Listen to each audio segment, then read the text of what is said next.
जय माता दी मित्रों, मेरा नाम पंडित प्रकाश जोशी। स्वागत है मेरे YouTube फेसबुक चैनल एस्ट्रो आज में। मित्रों, आज हम चर्चा कर रहे हैं जून के महीने में एक अद्भुत घटना घटने वाली है, यानी 29 जून 2024 को शनिदेव वक्री होने जा रहे हैं, यानी उल्टी चाल उनकी चलने वाली है, यानी उल्टी गति में वो चलने वाले हैं और 15 नवंबर 2024 तक वो वक्री ही रहेंगे, यानी 139 दिन शनिदेव वक्री रहेंगे।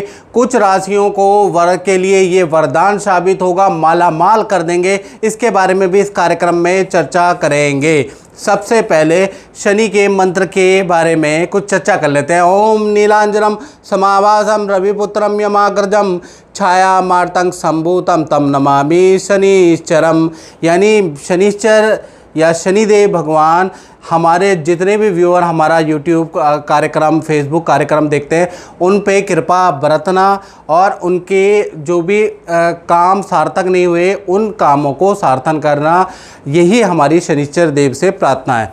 चलिए, सबसे पहले आपने बहुत सुना होगा वक्री हो गया, वक्री हो गया, वक्री हो गया, ये ग्रह वक्री, वो ग्रह वक्री, अलाना वक्री, ढिमकाना वक्री। आखिर ये वक्री होता क्या है, इसके बारे में दर्शकों को पहले हम जानकारी देंगे, फिर उसके बाद आगे की चर्चा करेंगे। तो वक्री ग्रह कैसे होता है, ये आप एक मानचित्र में देख रहे हैं, जहाँ पर आप देख रहे हैं वक्री ग्रह में कभी भी ग्रह उल्टा नहीं जाता है, उसकी चाल धीमे हो जाती है, जैसा कि आप मानचित्र के अंदर, आप ग्राफिक के अंदर देख रहे हैं। और यहाँ से शनि के रोटेशन के बारे में आपको समझ में आ रहा है। देखिएगा, शनि के वक्रत्व के बारे में समझ में आ रहा है कि पहले शनिदेव आगे थे, फिर पृथ्वी आगे हो गई, वो थोड़ा धीमी चाल से चलते हैं। जैसा कि आप कभी ट्रेन में अगर आपने सफ़र किया है और दूसरी जब ट्रेन आती है तो क्या होता है, एक ट्रेन मोशन होता है, आपको जिस ट्रेन में आप बैठे हुए होते हैं आपको पीछे ऐसा लगता है कि हमारी ट्रेन पीछे जा रही है। एक्चुअल में वो आपकी ट्रेन पीछे नहीं जा रही होती, उसकी जो स्पीड होती है वो धीमे होती है और आगे वाली की तेज होती है, तो आपको पीछे का मोशन नज़र आएगा। इसको हम ट्रेन मोशन कहते हैं। तो ऐसा ही वक्रत्व है, जब हम पृथ्वी से देखते हैं शनिदेव को तो पीछे जाते हुए नजर आते हैं, बल्कि वो धीमी गति में होते हैं। इसी को वक्री कहा जाता है। और वक्री का क्या रिजल्ट रहता है, इसके बारे में चर्चा कर लेते हैं। हमने ये तो जान लिया कि वक्री ग्रह कैसे होता है। मित्रों, अब वक्री के बारे में बहुत से आचार्य पंडितों के अलग अलग मत हैं। इनफैक्ट जर्नल में भी अलग मत है, किताबों के अंदर भी बड़ा कन्फ्यूजन है, अलग अलग मत है। कोई कहता है कि जब कोई भी ग्रह वक्री होता है तो सबसे ज़्यादा शुभ फल देता है। कोई विद्वान कहता है कि जब कोई भी ग्रह वक्री होता है तो सबसे ज़्यादा अनिष्टकारी होता है, सबसे बुरा रिजल्ट देता है। आखिर शास्त्र क्या कहते हैं, इसके बारे में चर्चा करते हैं। शास्त्र में एक सूत्र लिखा है, यदा क्रूर ग्रह वक्री अतिचारी तु सौम्य का। यदि क्रूर ग्रह वक्री होता है तो वो खराब होता है। अतिचारी तो सौम्य का, अतिचारी जो ग्रह होता है वो सौम्य फल देता है, अच्छा फल देता है।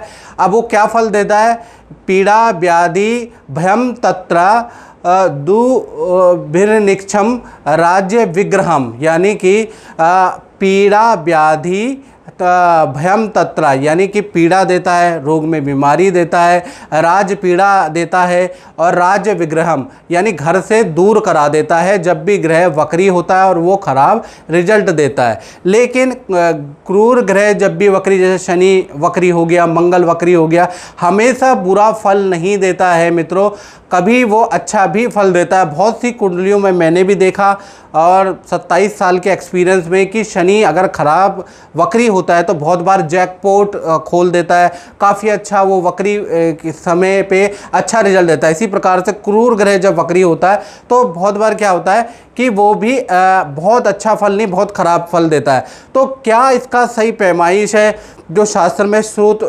जो श्लोक लिखा है वो भी कहीं ना कहीं पर सटीक होता है, कहीं पर नहीं होता है। तो उसके निर्णय के लिए हमें शनि वक्री अच्छा फल देगा, खराब फल देगा, शनि ही कैसा फल देगा, इसके लिए एक सारणी होती है जो आपके सामने दी गई है। यानी इसमें स्वर्ण, रजत, ताम्र और लोहे के पाद हैं। जैसे बच्चा पैदा होता है तो उसके पाए देखे जाते हैं, इसी प्रकार से शनि जब मूवमेंट करते हैं तो शनि का भी पाए होते हैं। पहले स्वर्ण पाए से आपकी जन्म राशि से एक पहले भाव, छठे भाव, 11वें भाव में शनि विद्यमान होते हैं तो कहीं ना कहीं ये स्वर्णपाद होता है। चांदी का पाया, रजतपाद आपकी राशि से 2, 5, 9 भाव के अंदर यदि शनि विद्यमान होते हैं तो वो आपका रजत पाया होता है। ताम्रपाद के बारे में बात करें, आपकी जन्म राशि से 3, 7, 10वें भाव में शनि बैठा हो तो ये चांदी का पाया है। लोहापाद यानी लोहे के पाए के बारे में बात करें, आपकी जन्म राशि से 4, 8, 12 के अंदर अगर शनि गोचर में विद्यमान होते हैं तो ये लोहे का पाया है। तो इससे हम इस कैलकुलेशन से, इस पाए की कैलकुलेशन से हम ये सटीकता से जानते हैं कि शनि अच्छा फल देंगे, बुरा फल देंगे, कैसा फल देने वाले हैं। सबसे पहले हमें शनि के बारे में, वक्रत्व के बारे में जानने से पहले मित्रों हमें भूतकाल में प्रवेश करना होगा, तभी आप लोगों को सटीक जानकारी मिलेगी। तब राशि के बारे में भी चर्चा करेंगे। देखिएगा 17 जनवरी 2023 में जब चिड़िया चहचहा रही थी, बादल गड़गड़ा रहे थे, उस समय पे 17 जनवरी 2023 में शनि देव कुंभ राशि में उन्होंने प्रवेश किया और कुंभ राशि में 29 मार्च 2025 तक रहने वाले हैं। यानी 17 जनवरी 2023 से 29 मार्च 2025 तक कुंभ राशि में रहने वाले हैं। तो कहीं ना कहीं मेष, सिंह और धनु राशि पे लोहे का पाया लगा, यानी इनको आर्थिक परेशानियां शुरू हो गई, तनाव शुरू हो गया, कार्य में बाधा शुरू हो गई और हर प्रकार का चाहे शारीरिक, मानसिक, वैवाहिक कष्ट आपको सहना पड़ा। यानी ये 3 राशियां ऐसी है, मेष, सिंह और धनु, इनके ऊपर तो कष्टकारी समय रहा।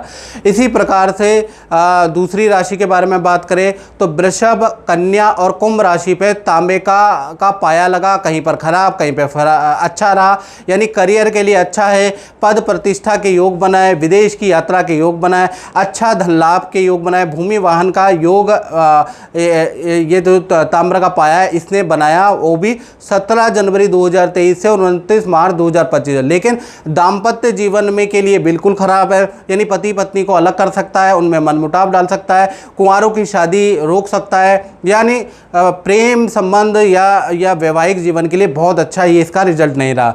इसी प्रकार से मिथुन, वृश्चिक और मकर राशि पे सोने का पाया लगा, जो कि अमूमन खराबी होता है। सरकारी नोटिस, सरकारी कामों में रुकावट, खर्च में वृद्धि, करियर में बाधा का सामना इन 3 राशियों को, मिथुन, वृश्चिक और मकर राशि को करना पड़ा।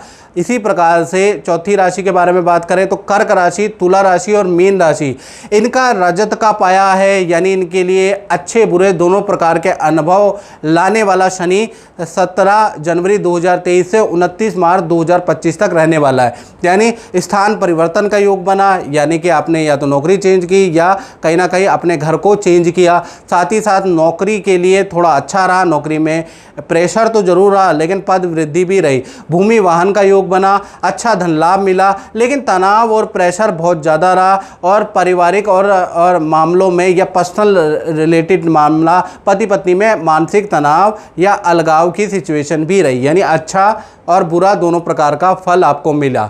यानी ये जो 4 पाए हैं इसका फल आपको मिला। अब डिटेल में जानते हैं मित्रों कि 12 राशियों पे शनि वक्री का क्या प्रभाव होगा। इससे पहले अगर आपने पास्ट नहीं देखा और सीधा वक्री पे पहुंच गए तो आपकी समझ में कुछ नहीं आएगा। पहले हम पीछे से गए हैं, अब आगे के बारे में चर्चा करते हैं। पूरा कार्यक्रम जरूर देखिएगा। चलिए अब बात करते हैं वृश्चिक राशि यानी स्कॉर्पियन के बारे में। और स्कॉर्पियन में कैसा चल रहा है।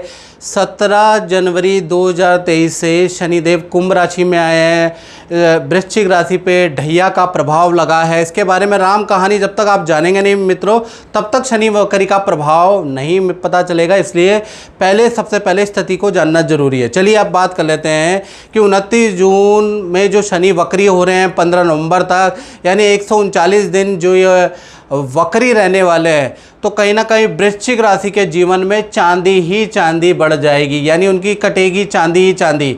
जिस चीज़ में हाथ डालेंगे तो कहीं ना कहीं सोना तो नहीं लेकिन चांदी वाली स्थिति जरूर पैदा होगी। मेहनत जरूर करना है, हाथ पे धरे रख के या हाथ पे हाथ रख के बैठना नहीं है। मेहनत कीजिएगा, आपको रिजल्ट मिलेगा। क्योंकि शनि अगर आपकी कुंडली में देखा जाए तो शनि आपके चतुर्थ भाव में वक्री है। चतुर्थ भाव सुख और आराम का भाव भी होता है। या तो आप अपना आराम बढ़ा लो, मतलब घर में सो लो, कुछ मत करो, तो उसमें भी शनि कहेगा एग्री। यदि सुख भाव को कम करेंगे तो कहीं ना कहीं आपका कर्म भाव जागृत हो जाएगा, यानी कि आप आराम और कंफर्ट जोन से निकलेंगे, मेहनत करेंगे, बाजार की खाक छानेंगे या बहुत मेहनत करेंगे तो भाई आपको कंफर्ट जोन आपका कम जरूर होता है, लेकिन आपका एफर्ट जो है काम आने वाला है। कहीं ना कहीं देखा जाए तो भागा दौड़ी करने के बाद आपको सरकारी कार्य आपके बनते हुए नज़र आ रहे, कोर्ट केस के अंदर भी कोई ना कोई आपको रिजल्ट मिलेगा, यानी सरकारी पेंडिंग काम हो, कोई भी सरकार से संबंधित आपका पेंडिंग डिसीजन है वो शनिदेव के कारण आपको उसका कुछ ना कुछ रिजल्ट मिलता हुआ नज़र आ रहा है। अचानक कोई बड़ा धन लाभ आपको मिलेगा, यानी कि 15 नवंबर तक कोई बड़ा डील, कोई बड़ी डील से आपको धन लाभ मिलता हुआ नज़र आ रहा है। चतुर्थ भाव प्रॉपर्टी का भी होता है, तो यहाँ पर प्रॉपर्टी के योग बनते हैं, वाहन के आपके योग बनते हैं, या प्रॉपर्टी से संबंधित कोई रेनोवेशन के योग भी आपके बनते हैं। तो चतुर्थ भाव में शनि का वक्री होना वृश्चिक राशि के लिए रिजल्ट बहुत अच्छा देगा। हालांकि आपके ऊपर ढैया चल रही है, उसका क्या रिजल्ट रहेगा 29 मार्च 2025 तक पूरा का पूरा वो मैं पहले ही बता चुका हूँ।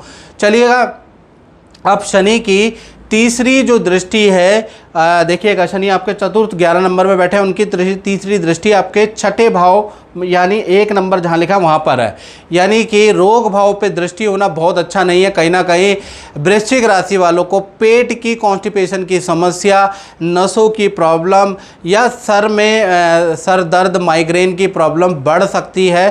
शनि की ये दृष्टि बहुत अच्छी नहीं है, काफ़ी प्रेशर, काफ़ी टेंशन में आप रह सकते हैं।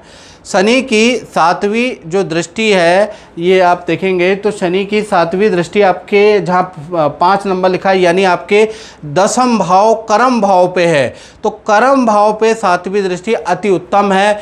पद प्रमोशन के योग बनते हैं, या आपको अचानक ही आपकी पावर, आपका रुतबा, आपका कद बढ़ जाने वाला ऑफिस के अंदर। यदि आप काम करते हैं तो काम में भी वृद्धि होगी, यानी शनि की जो ये 7वीं दृष्टि आपके लिए वंडरफुल है, लेकिन 15 नवंबर 2024 तक ही है, याद रखिएगा। साथ ही साथ शनि की 10वीं दृष्टि आपकी खुद की राशि पे, उसका कोई प्रभाव इतना खास नहीं है ये 10वीं दृष्टि का। तो कुल मिलाकर देखा जाए तो वृश्चिक राशि वालों को अब मेहनत करनी है, पुराने गिले शिकवे भुला के नई शुरुआत यदि वृश्चिक राशि वाले अपने जीवन में करते हैं, प्रयास करते हैं, तो उनको सफलता जरूर मिलेगी, और अचानक से इतनी सफलता मिलेगी कि आप चौंक भी सकते हैं। बस शर्त है कि आपको प्रयास करना है। तो मित्रों, इस कार्यक्रम में बस इतना ही। मुझे दीजिए इजाज़त। जय माता दी।